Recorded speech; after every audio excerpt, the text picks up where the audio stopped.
గ్రామాల అభివృద్ధి స్థానిక సంస్థల బలోపేతం కోసం ఏపీ ప్రభుత్వం చర్యలు చేపట్టింది. పంచాయతీలో తాగునీరు, రోడ్లు, రవాణా సౌకర్యంపై ప్రత్యేక దృష్టి సారించింది.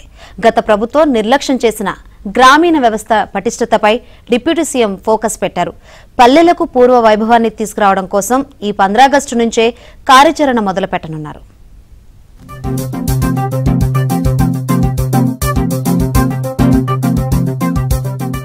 ఏపీలో కూటమి ప్రభుత్వం వ్యవస్థలను గాడిలో పట్టడంపై దృష్టి సారించింది. ఇటీవల పంచాయతీరాజ్ శాఖపై సమీక్ష చేసిన పవన్ కళ్యాణ్ బ్లీచింగ్ పౌడర్ కు కూడా డబ్బులు లేకుండా చేశారని ఆవేదన వ్యక్తం చేశారు.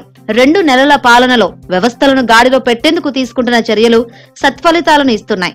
ముఖ్యంగా గ్రామీణ ప్రాంతాలపై డిప్యూటీ సీఎం పవన్ కళ్యాణ్ ప్రత్యేక శ్రద్ధ పెట్టారు.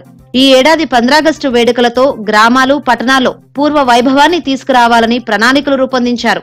ఆగస్టు 15 వేడుకల నిర్వహణకు పంచాయతీలకిచ్చే నిధుల మొత్తాన్ని గణనీయంగా పెంచారు.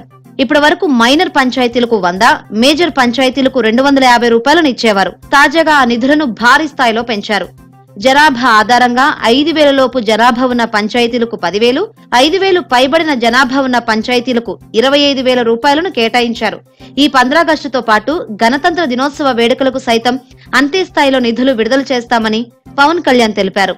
సో ముఖ్యంగా పంచాయతీరాజ్ వ్యవస్థని, సర్పంచ్ వ్యవస్థని బలోపేతం చేయాలన్నదే మా కూటమి ప్రభుత్వం తాలూకు ఆశయం, ఆకాంక్ష.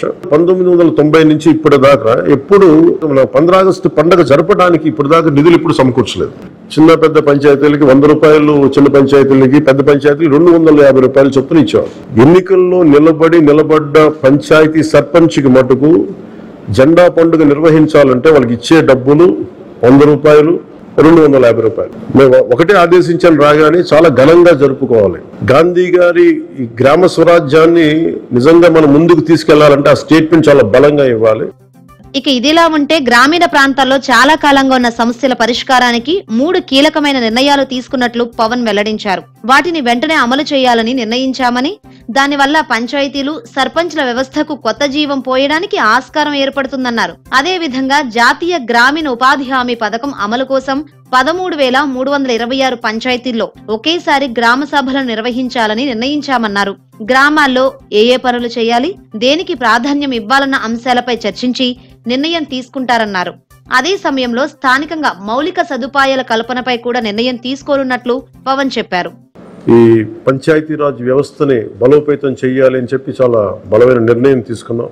దాంట్లో భాగంగానే 3 కీలకమైన నిర్ణయాలు తీసుకున్నాం.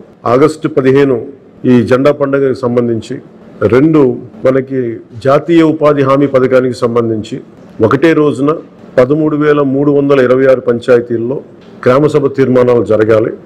ఆ దిశగా అడుగులు వేస్తా ఉన్నాం. ఈ గ్రామసభ తీర్మానం అంటే ఏంటంటే, జాతీయ ఉపాధి హామీ పథకం ద్వారా వచ్చే కేటాయించిన పనులకు కానీ, నిధులకు కానీ, ఆ ఎమ్మెల్యేలు కానీ, గ్రామ సర్పంచులు కానీ, పంచాయతీ సర్పంచులు కానీ, ఆ పంచాయతీలో ఉన్న ప్రజలు కూడా అందరూ ఏకగ్రీవంగా అంటే ఏ పనులు జరగాలి, జాతీయ ఉపాధి హామీ పథకానికి సంబంధించిన ఆ పనులకి మన గ్రామాల్లో ఏ పనులు జరగాలి, ఏ పనులకి ఆ నిధులు కేటాయించాలి, ఈ దృష్టిలో గ్రామసభ తీర్మానం జరుగుతుంది. స్థానిక ఎంపీ, ఎమ్మెల్యే, సర్పంచ్, స్థానిక సంస్థల ప్రజాప్రతినిధులు, అధికారులు, గ్రామస్తులతో ఈ సభలను నిర్వహించనున్నారు. గత 5 ఏళ్లలో జల జీవన్ మిషన్ పథకంలో 4,000 కోట్లు ఖర్చు పెట్టినట్లు అధికారులు చెబుతున్నారు. అయితే వాటి ప్రతిఫలాలు మాత్రం క్షేత్రస్థాయిలో అందినట్లు దాఖలాలు లేవు. జల్ జీవన్ మిషన్ నిధులను ఖర్చు చేసేందుకు కేవలం క్షేత్రస్థాయిలో కొన్ని పైప్ లైన్లు వేసి వదిలేసినట్లు తమ దృష్టికి వచ్చిందని పవన్ తెలిపారు. నిధులను ఖర్చు చేసినట్లు చూపి జేబులో వేసుకున్నారే తప్ప వాటి వల్ల ప్రయోజనం దక్కలేదన్నారు. కేంద్ర ప్రభుత్వ ఆశయానికి అనుగుణంగా గత ప్రభుత్వంలో పనులెక్కడా జరగలేదు. ఈ నేపథ్యంలో జల్ జీవన్ మిషన్ పనులపై 12 అంశాలను ప్రతిపాదికగా తీసుకునేందుకు పల్స్ సర్వేలు నిర్వహించాలని అధికారులను పవన్ ఆదేశించారు.